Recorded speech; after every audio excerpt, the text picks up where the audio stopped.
Yeah, right. So, thanks very much for joining us today, Matt Makowski, for BodySlamNet. This interview in the lead up to Bloodsport X this Thursday. Obviously, you as a former MMA fighter with Bellator and Extreme XC, Brazilian Jiu-Jitsu black belt. So, Yes, sir. how did you come to find yourself in the crazy world of professional wrestling? um, Man, well, it was something I had always kind of kicked around like for like a long time and just never really kind of acted on it. In like the late 2000s and stuff when I started to get into like independent wrestling. I lived in Philadelphia for 15 years and would attend some shows down at the arena in South Philly, like Ring of Honor, but mostly Chikara is kind of what uh, sparked my interest and kind of rekindled my love for professional wrestling. I was a big fan as a child. Begged my dad to buy was it WrestleMania 12, Brett and Sean Iron Man match, all that stuff. I have other crazy stories about my dad taking me to wrestling events and stuff. But yeah, the Wrestle Factory at the time was running these free workshops, and which is I think a great idea for people that are curious, and that was me, and I was curious, so I was like, I got nothing to lose. It was like literally like a free wrestling workshop. Um, there were like Chikara wrestlers there, that I had seen wrestling that were helping to coach and everything. So that was really cool. And I really enjoyed myself. I had a great time. And then again, for us folks that maybe don't want to be so um, jump into this huge commitment right away. There was these the Wrestle Factory also were running these like 7-week beginner courses for like a nominal fee. So I'm Mhm. like, all right, yeah, I could try that. Like uh, you know, uh, nothing, just a couple, just a little bit of cash, and I'll check this out. So it basically just kept snowballing from there. I eventually, I loved the beginner courses, and then kind of joined up for like their main training program at the Wrestle Factory, and yeah, it just kind of went from there. I trained uh with Chikara with Chikara at any time, it's very storyline driven. Um, lots of crazy characters and stuff. So I wasn't sure what was going to happen with me. I wasn't sure if I was going to be like a seahorse or something, or if I don't know. You don't really, you kind of just, you sort of get inserted into a role that uh, basically Quack felt was best for you, or that you fit in. And but at the time they were running this, they were starting this angle where there was like this underground fight club and blah blah blah blah blah. Some trainers were like training people off hours at the factory. It's kind of a long story, but anyway, I was part of that group, and after about a year and a half of being in the training program, we this group finally kind of debuted in it was May of 2019. Mhm.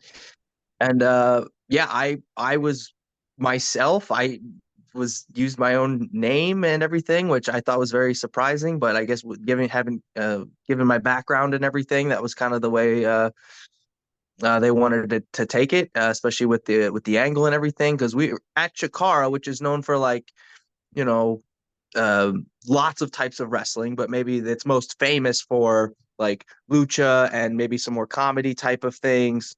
Yeah. I was obviously a bit of a juxtaposition to that, and which I was all into. Like I love, again, Chikara is what kind of made me fall in love with independent wrestling. I love the athleticism, the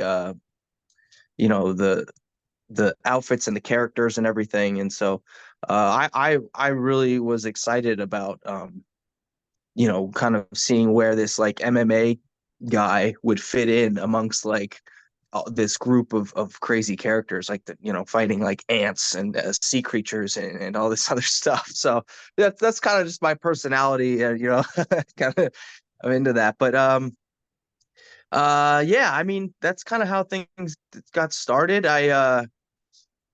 Um I guess I bloods I was at blood in City year. So I said I debuted in May. I think, yeah. So that one, about a month or two before that, was the first Josh Barnett's Bloodsport. Yeah. With him versus Suzuki and a whole bunch of other awesome matches. And I was just blown away, and it was like, I need to be a part of this. Like, this is I have to do this. And so basically just eventually kind of I sent some footage to um I basically just put some footage out there of me kind of working shoot style, essentially at Chikara, and it caught the attention of the promoter at GCW, and I guess maybe Josh saw it and stuff, and so I was able to got on there was a fall Bloodsport card that year in Atlantic City, and I was lucky enough to be a part of that, and that was amazing. And then from there, I got out a little bit more, in terms of, like, working for other companies beyond Rest, uh, Paradigm, JCW, and stuff like that. So yeah, it all kind of started with my love for indie wrestling and Chikara, and then it kind of just snowballed into what it is now. Amazing. Fantastic. So how, because obviously for people who come from mixed martial arts backgrounds or amateur wrestling, the transition can be very difficult. How have you found the transition from obviously the mixed martial arts world into pro wrestling? And have you had any influences or advice, say, from, say, a Josh Barnett who has been in both worlds as well?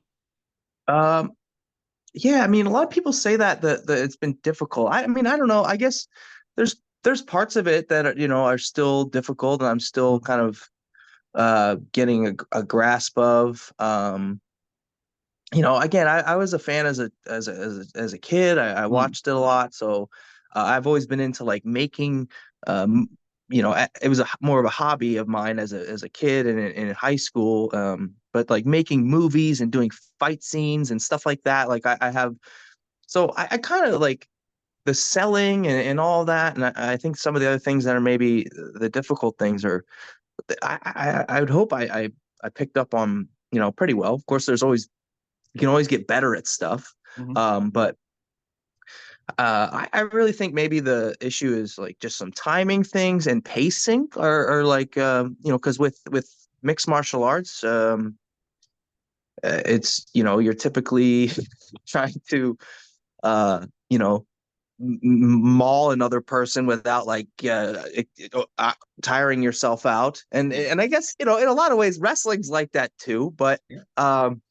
they expect uh, a lot of times, it might depend on the match, but the pacing's a lot slower, right? So a lot of it is, and this goes for probably every wrestler. And I mean, I've just heard this so many times from trainers and things. It's just like, if you think you're going too slow, you need to go slower. Like, it's Mm. just everything's just like slow down. Yeah. So, um, and that's obviously changed a bit over the years. I mean, I think one of the biggest things is the audience a lot of times just needs time to digest what's happening. Mm. Um, and that's what the pacing's all about. Because if you're kind of just doing a million moves, or doing all these transitions and different movements, a lot of it just goes right over. Yeah. It just doesn't end up meaning as much in a way, or Mm. it's not as significant. And sometimes, like, that's okay, but then sometimes it's not. Mm. Um, so I think those little things are like what's been the most difficult.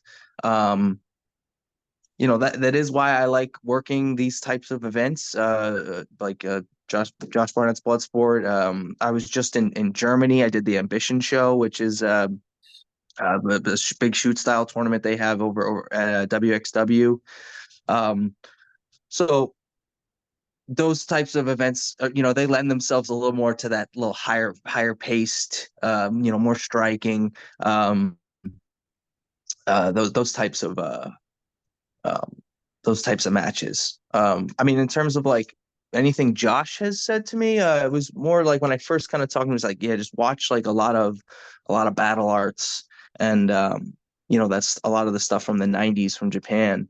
Battle arts is great. I of course took his advice and watched a lot of battle arts, but it's an awesome mix of like MMA and pro wrestling.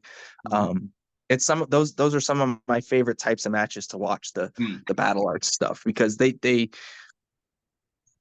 more so than even like a pancrase, where like pancrase or even like UWFI, they had way more of like a MMA type feel. Like battle arts had the MMA feel, but there'd be pro wrestling in there too.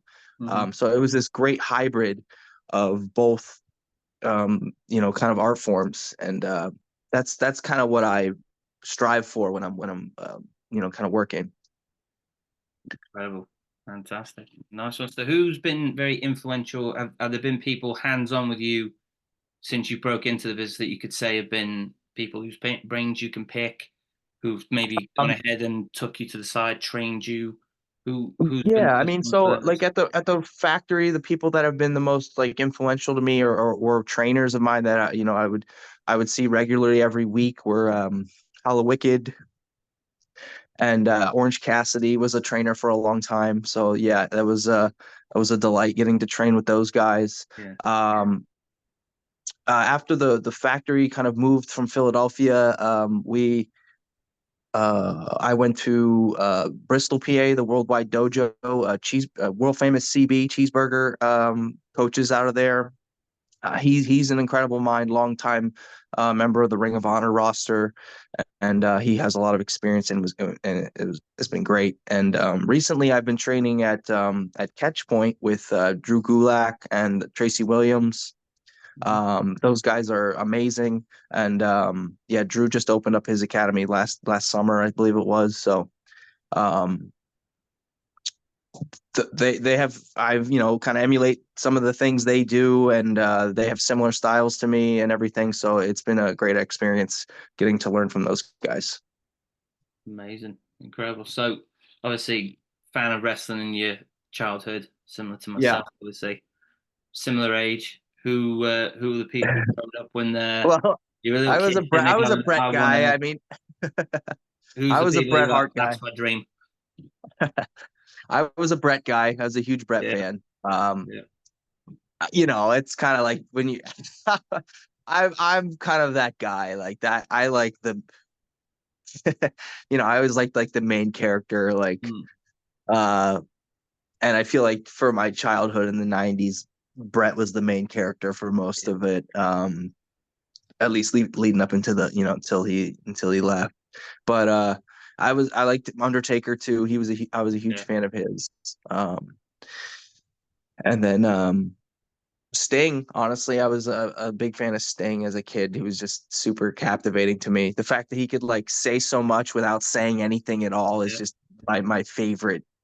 That's yeah. that's my dream. Risky To move as just well, going full character switch and still achieved so it. good. Yeah, did it Yeah, perfection. amazing. Yeah. Wow, incredible. So right, we'll roll on to Bloodsport coming up Yeah, Thursday. I believe you are going to be facing Major League Wrestling's Akira. that's So, true. what do you know about your opponent, and how are you feeling going into the match? Well, I mean, if I'm gonna be cocky, I'm feeling pretty good. I've actually wrestled Akira twice Nice in one. similar style matches, Yeah. and I've come up victorious both times. So I'm trying to make it a three-peat this Thursday, and I know he's thinking that in the back of his head, but it's just kind of the way the chips have fallen for this event, and I'm gonna go out there and do what I do. I don't. Once I'm a pretty nice person, but once that bell rings, it's kind of kill or be killed out there. So Looking forward to it. Yeah, I'm buzzing to tune in and check it out. I think it's going to be awesome. The whole card looks stacked. Absolutely Yeah, incredible. the card is insane. I don't know, it's probably pretty. This is probably a pretty rare thing where I feel like there's representatives from almost every major wrestling promotion Yep. in on one show, on Yep. one event. And that's why I feel like I'm over here, like my independent wrestling ass is fucking out here, with these like guys from Impact and WWE and New Japan, AEW has, it's just it's a wild eclectic mix of wrestlers from, like, again, literally every major promotion. Um, and then that alone obviously makes it pretty exciting. On top of it, just there's always like a little bit. It's not for everybody, but there's always the shoot style of events, I guess. But uh, I feel like they always deliver. And as Josh likes to say, nobody does it like he does. And there's lots of copycats all over the world. But the definitely the Josh Barnett Bloodsport shows are just, they're always something special. Just that energy I felt back in the spring of 2009 or 2019. Um, it was just it was just amazing, and I knew it was always something I wanted to be a part of, and I'm very grateful to have been a part of the ones that I have been a part of. And final question: how has the build up been to this one compared to previous ones? Because obviously, like you say, the card now is so stacked compared to before. Like you say, member nearly every major wrestling promotion in the Yeah. world, really. What's the lead up been like? What's the build up been like to this one compared to, as you say, the one that you first took part in spring in 2019 and since? I Well, I've just been trying to stay calm, I guess. Yeah. um, I when Mania was announced for Philadelphia, I think it was about 2 years ago. Yep. Um, I knew, that there would be one of these at it, real close to where I basically lived for a long time, where I competed and kind of, um, you know, I guess made a name for myself in like mixed martial arts and stuff, or at least where I trained and everything. And I still I travel to South Philadelphia every week. I still coach mixed martial arts classes at a place called Royal Striking in South Philadelphia.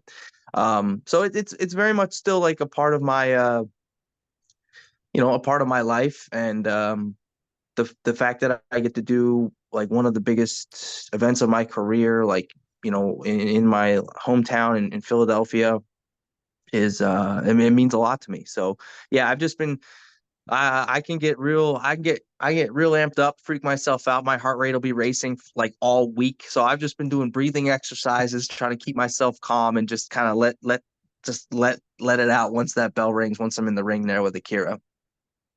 Well, so I'm looking forward to it. I think it's going to be incredible. I know you're a busy man. You've obviously preparing for a match this evening, but for the fans, tell them where they can find you. And yeah, obviously, I wish you all the best for your career ahead, man. And it's been an absolute pleasure. Thank you very much for taking the time Appreciate it. Thank to you. have this. Yeah, thank you. I'm on Instagram at Matthew Makowski, and then on Twitter at the Matt Makowski. Fantastic. And any independent events coming up in the coming months that fans can catch you at that you wish to promote? Yeah, I mean, I'm the event tonight. Well, I guess they won't see this, but yeah, there's an event tonight on IWTV, and then couple show. I wrestle actually a few times on Thursday, but I'll be at West Coast Pro on April 14th. I believe that's um I actually they've moved around a little bit. I think they're either on IWTV or YouTube right now. So but yeah, that's a Chris Hero's mixtape event. I'm looking forward to being on that. Should be a great time. Fantastic. Well, again, thank you, Mr. Makowski. I appreciate it. Wish you all the best for Thursday. It's going to be a cracking match, and Yes, thank you, Nathan. psyched to see it, man. So yeah, wish you all the best, and thanks for taking the time out. Appreciate it. No problem. Thank you for having me. Appreciate it, of course, and chat in the near future. Yes, Appreciate it. Thank you, sir. no problem.